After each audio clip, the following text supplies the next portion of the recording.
এক চাষা যখন মুড়ি খাইলো সে মুড়ি খাওয়ার কাহিনীটা আপনাদের কাছে শুনে হচ্ছে।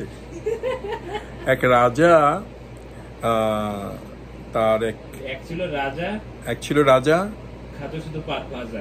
তো খাইতে খালি ভাজা। তো ওকে রাজা এক চাষাকে বলছে কি যে চাষা তো পয়সা করে কিছু নাই, জীবনে কিছু করতে টরতে পারলি না, তা তোকে একটা সুযোগ দেই, তুই সূর্যোদয় থেকে সূর্যাস্ত পর্যন্ত তুই করবি কি আজকে দৌড়াইবি আর তোর যতদূর দৌড়াইতে পারবি সূর্যাস্ত পর্যন্ত ততদূর জায়গা পর্যন্ত তোকে আমি দিয়ে দেব। এটা রাজাটা ওকে বলছে। তো রাজা ওই চাষাকে বলছে।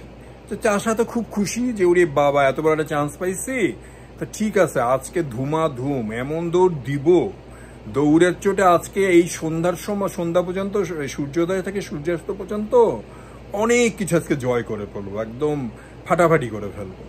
তারপরে শুরু করছে দৌড়ানি। এই যে দৌড়ানি আর লোভে আরো দৌড়াবো, আরো নিব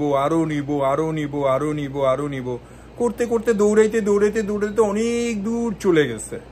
তারপর যখন ফিরে আসবে, ফিরে আর আসতে পারতেছে না, টায়ার্ড, ক্লান্ত, পরিশ্রান্ত, সে বিধ্বস্ত, দম শেষ। জমের কাছে চলে যাওয়ার আগে ওই ফিরে তো আসতেই পারলো না, বরং জমের কাছে চলে গেল, পৃথিবী থেকে চলে গেল, বিদায় নিয়ে চলে গেল। ওর কিসের জমি, ওর কিসের কি হইতো না। এই চাষাটা যদি অল্প একটু জায়গা যাইতো, যে আধা কিলো মতো দৌড়ায় গেল, আধা কিলো চলে আসলো, তাহলে ওর একটা জায়গা হইতো, একটা শহর ঘুরে চলে আসতো, 1 ঘন্টা দৌড়ায় যাইতো আর 1 ঘন্টা দৌড়ায় চলে আসতো, 3 ঘন্টা দৌড়াইতো, 3 ঘন্টা চলে আসতো, তাহলে হইতো। সারাদিন এই যে লোভে এত দূর চলে গেছে, ফিরেও আসতে পারলো না, ওর জীবনটাই শেষ হয়ে গেল, কিছুই পেল না। তাই বলি বেশি দৌড়াবার দরকার নেই, যতটুকু দরকার ততটুকুই করুন। স্বপ্ন দেখুন বিশাল, কিন্তু অ্যাচিভ করার চেষ্টা করুন যতটুকু আপনার ক্ষমতা।